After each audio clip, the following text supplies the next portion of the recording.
Update po tayo mga kabombo mula ho sa Kamara de Representantes. Makakausap po natin ang isa po sa mga kinatawan, Party List Representative, ang kinatawan po ng Kamanggagawa Party List, si Representative Elisan Fernando. Kaugnay pa rin po ito sa mga present issues po ngayon tulad po nitong oil crisis. Magandang araw po at welcome sa Bombo Radio Philippines sa Bombo Network News. Representative San Fernando, si Bombo Genesis at Bombo Jaira po ito.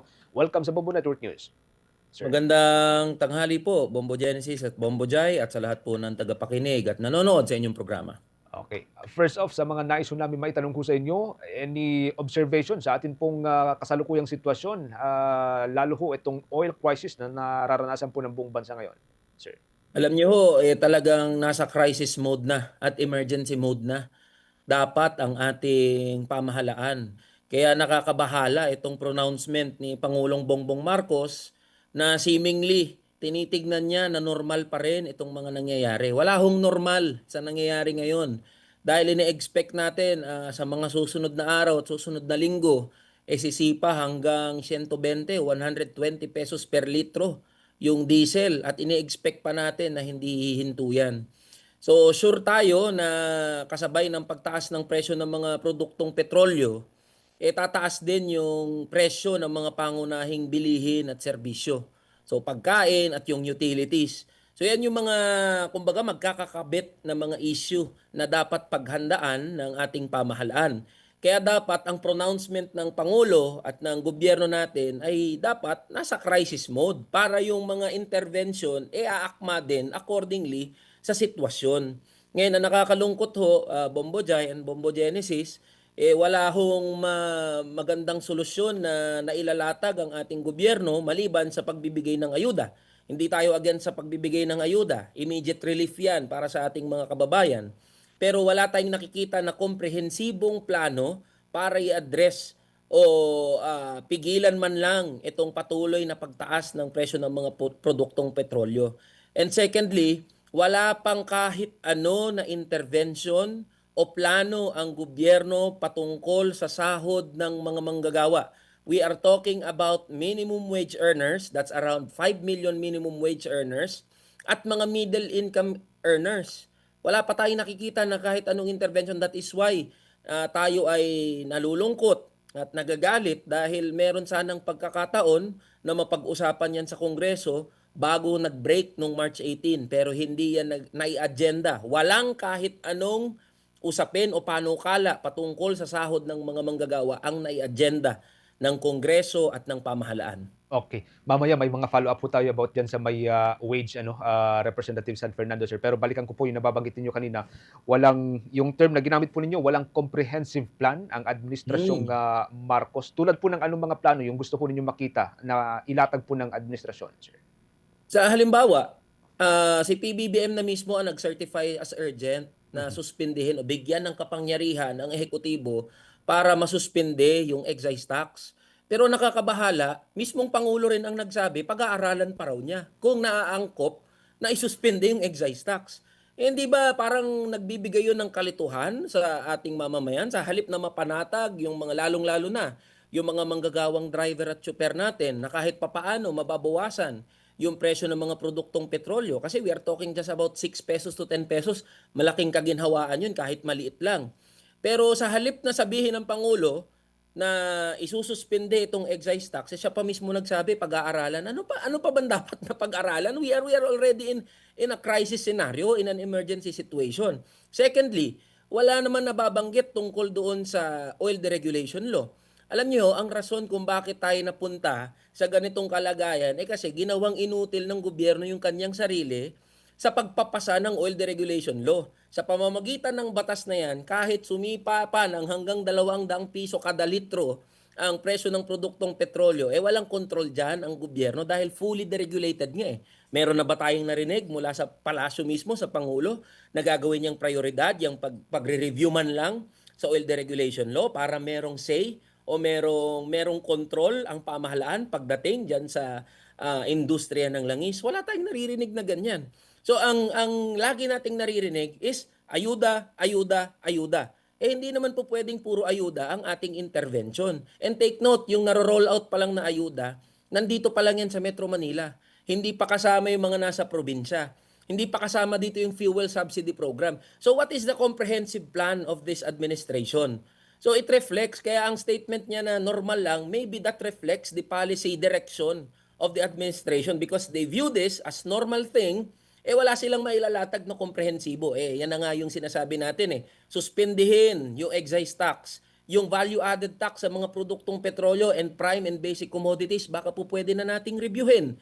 Yung oil deregulation law, baka po pwedeng pag-usapan na rin yan sa Kongreso. Wala tayong naririnig na any pronouncement. These are the long-term, medium-term to long-term solutions to the problem pertaining to the fuel crisis. In short, parang walang konkretong plano, especially yung long term na nababanggit po ninyo. Sa strategic planning pa naman, Representative San Fernando, sa strategic planning kapag wala kang plan B, sabi nga nila, wala kang plano at all. Ngayon, Tama. doon sa pag-iikot po ninyo at pag-ipag-usap po sa transport sector, ano pong feedback sa inyo? I understand na may mga kausap po Tama. kayong mga grupo, sir. Alam niyo, umaaray na talaga May strike o wala, yung mga manggagawang driver, yung mga nasa transport sector, napupuwersa sila, pinupush na sila ng sitwasyon para hindi bumiyahe. Bakit ka nga kasi naman babiyahe? Ang diesel nasa 105, 110 pesos. Magkano lang kikitain mo? Yung mga jeepney driver, maswerte na kung may uwi yan na 200 piso sa isang buong araw na pagbabiyahe nila. So umaaray na talaga yung mga jeepney driver at yung mga iba pang driver sa sektor ng transportasyon.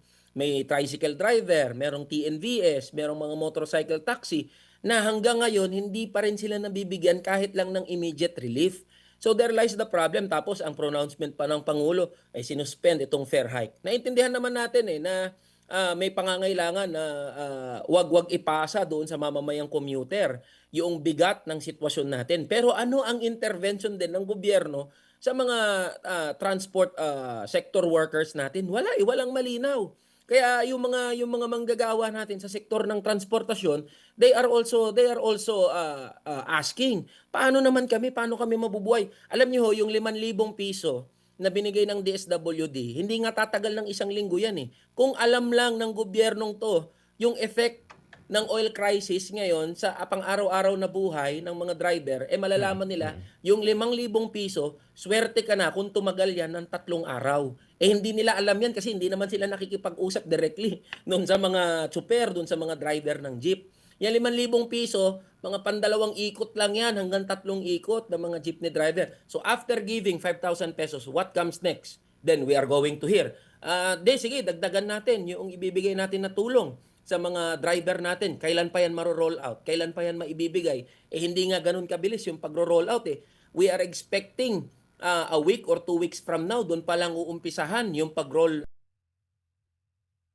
sa ibang mga transport groups o sa mga ibang workers natin sa transport sector. Yung mga motorcycle taxi, mga ride-hailing apps. So, na-question sa lahat, Bombo Genesis, Bombo Jai, question sa lahat yan. Ano ang aasahan namin mula sa gobyerno? At sumisigaw na ang mga mamamayan, ang mga manggagawa't ordinaryong Pilipino. Sinasabi na nila, this is the time that we must suspend excise tax and value-added tax for petroleum products.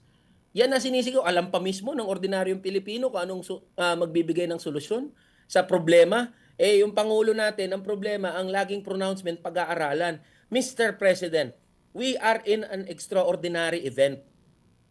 This requires extraordinary measures. Ang lagi nyo sinasabi, baka mawalan ng kikitain ng gobyerno natin. Ano naman kung hindi kumita ang gobyerno natin? Ano naman kung mabawasan ng kita yung gobyerno natin? There are many ways for the government to raise up resources, especially at this point in time. Maybe we can come up with these solutions. Suspendihin na ho natin itong mga buwi sa mga produktong petrolyo. Huwag nyo na hong pag-aralan pa. Sinasabi na nga ano yung effect nito sa ating mga manggagawa't ordinaryong Pilipino. And yet there you are, ayaw nyo hong pakinggan yung mga manggagawa't ordinaryong Pilipino. Just for context lamang, noong January, may record ang national government na hanggang sa hanggang 150 billion pesos yata, no, Representative San Fernando, na parang budget surplus ho natin. So malaking bagay na ho yun. So kung ang problema yung kikitain ng gobyerno, parang hindi ganong kalaking problema as compared dito sa present situation na meron po tayo. Oo. Tama ho, ang binabanggit pa ho natin, there are many sources of revenue. Mhm, At mhm, itong mhm. taxes sa produktong petrolyo, regressive yan kasi ang Oo. tinatamaan yan yung mga ordinaryong Pilipino. So there are many. Halimbawa, usapin ng korupsyon. Korupsyon lang yan. Dami po pwedeng makuha ng gobyerno dyan kung seryoso ang gobyerno natin sa pagre-raise ng pondo na hindi tinatamaan o nagbibigay naman ng kaginhawaan doon sa mga pinakanangangailangan na sektor ng ating lipunan. Okay. Bombo Jai, with your questions kay Representative San Okay, Fernando. Representative, nakikita natin no, na may mga ayuda na ibinibigay sa ating mga tsoper, libreng sakay, to be fair, para sa ating mga commuters. But Mm. many have said na these are just band-aid solutions. Mm. So, are we seeing here na there's a deeper na reason pa, or deeper problem pa sa mga nangyayari dito ngayon, Representative? Alam niyo yung pagbibigay ng ayuda kailangan na kailangan 'yan ng mga transport workers natin. So isang bagay 'yan. Pero pag tinignan natin paano naman yung mga manggagawa, yung mga manggagawang commuter, walang kahit anong support to mitigate the impact of this ongoing crisis that we have. Walang kahit ano, wala tayong narinig na kahit anong suporta or immediate relief para sa mga minimum wage earners at sa mga middle income earners natin. At itong mga minimum wage earners natin at middle income earners natin, talagang hirap na sa sitwasyon ngayon. Dahil nagtaasan na lahat eh.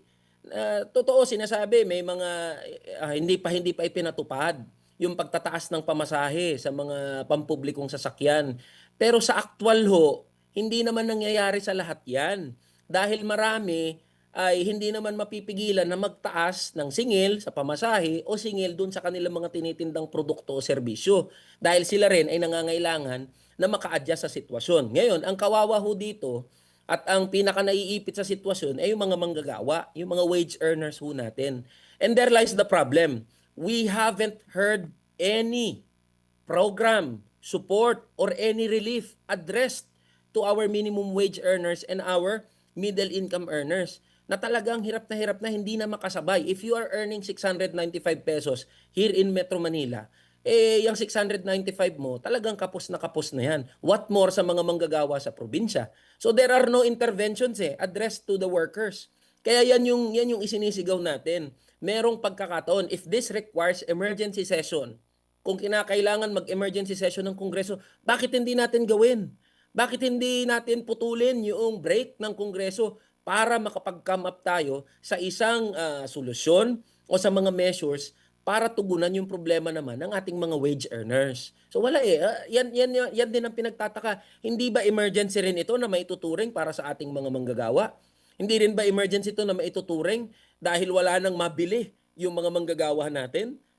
Dahil sa taas ng presyo ng mga pangunahing bilhin at serbisyo. And in the next few weeks, take note of this, yung effect sa pagtaas ng presyo ng produktong petrolyo, magsi-spill over na yan doon sa presyo naman ng pangunahing bilihin at serbisyo mula sa pagkain hanggang sa utilities gaya ng kuryente.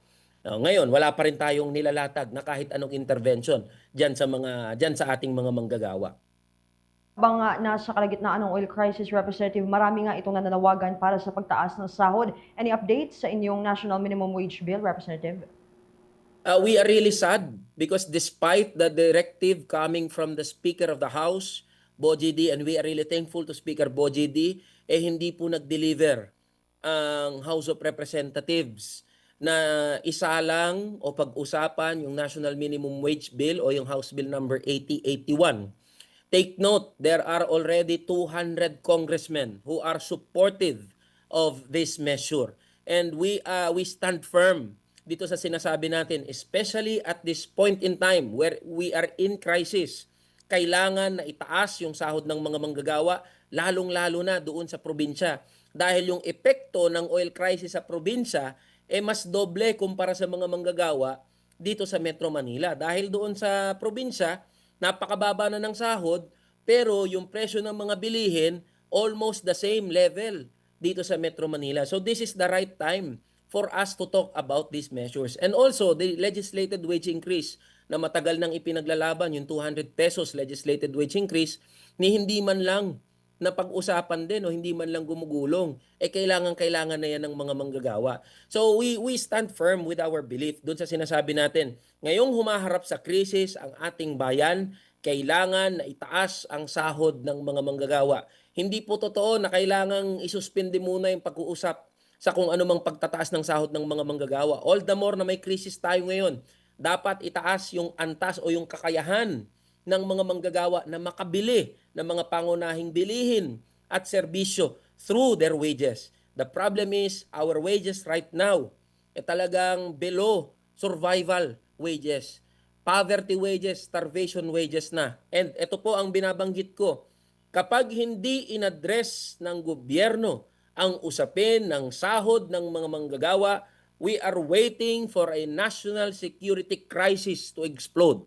Because kapag ang mga manggagawa patuloy na nagutom, hindi nakapag-provide sa kanilang pamilya, ang susunod na niyan ay kaguluhan. At meron po tayong pwedeng solusyon dyan. Itaas yung sahod ng mga manggagawa. And we are appealing to the President and to the Congress na nawa naman mapag-usapan itong mga wage measures. Huwag niyong deadmahin. Huwag niyong parang wala kayong pakialam sa mga manggagawa. Ang mga manggagawa ay umiiyak na, nagdaraing, nagdadalamhati na parang hindi priority ng ating gobyerno. So let us prioritize our workers. Dapat i-prioritize yung legislated wage increase at yung House Bill number 8081, yung National Minimum Wage Bill. We can see here the urgency, Representative, no, para sa ating mga kamanggagawa. So, pwede ba o kaya ba ito ihabol, lalo na kung i-certify ni Pangulong Marcos as urgent itong bill? That is why we are calling for an emergency session along with TUCP Party List, Deputy Speaker Raymond Mendoza. This should be an urgent and an emergency concern.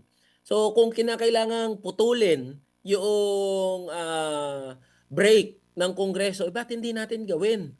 Ang tindig ko parang napaka-irresponsible naman na yung mga congressman, yung mga senador, nagbe-break samantalang yung mga manggagawa natin at ordinaryong Pilipino, wala man lang pahinga, wala man lang break sa araw-araw na hirap na dinaranas nila. Yung mga congressman, yung mga senador at yung mga opisyal ng gobyerno dapat pamarisan, dapat manguna dito sa paghahanap ng mga solusyon sa problemang hinaharap natin. Ano ba naman yung hindi mag-break yung mga mambabatas para makapag-craft ng mga meaningful na mga policy reforms na naka-address sa ating mga manggagawa. Across all sectors yan, hindi lang naman tayo nakatutok dun sa mga wage earners natin, pati doon sa transport sector workers natin, hanggang sa mga agricultural workers natin. So yan yung binabanggit natin. This should be an urgent concern, and if it needs an emergency session, so be it. We should be ready sa emergency session. Okay, thank you so much, Representative Abambo Genesis. Okay, thank you so much for joining us, Representative San Fernando, sir. Last na lamang, kasi may mga nagre-raise din ho nito. Kamusta ho ang liderato dyan sa may Kamara? May mga nababalitaan ho ba tayong leadership changes after ho nitong pronouncement ng NUP, sir? Well, there are pronouncements coming from the National Unity Party, but it is better for the National Unity Party to clarify their statements. But as for us in the minority, we remain na nakatutok doon sa trabaho ng namin bilang mga mambabatas. At ito ho, walang magbe-benefit sa anumang leadership change o hindi magbe-benefit ang mga manggagawa at ordinaryong Pilipino sa kung anumang plano na balasahan sa liderato ng Kamara de Representantes. At this point in time na nasa krisis ang ating bansa, ako ho ay nakikiusap sa aking mga kasamahan sa Kongreso, mag-focus ho tayo sa ating trabaho, mag-focus tayo sa pagbibigay ng solusyon para sa mga manggagawa at ordinaryong Pilipino, at isantabi natin yung mga pamumulitika at mga alingas-ngas ng gusto ng pagpapalit ng liderato. So yun po ang aking panawagan. I don't know kung merong mga galaw yung ibang mga partido, but insofar as we from the minority are concerned, kami po ay nakatutok sa aming trabaho. Okay. Thank you so much for joining us, Representative Maraming Eli San salamat Fernando, po. sir. Thank you po. Thank you so much, sir. Ang kinatawan po ng Kamanggagawa Party List si Representative Eli San Fernando, mga kabombo. For the most trusted source of news and information, visit our website at www.bomboradio.com. Follow us on Bombo Radio mobile app, Facebook, YouTube, TikTok, and X, formerly Twitter. Like, share, and stay connected. Anytime, anywhere.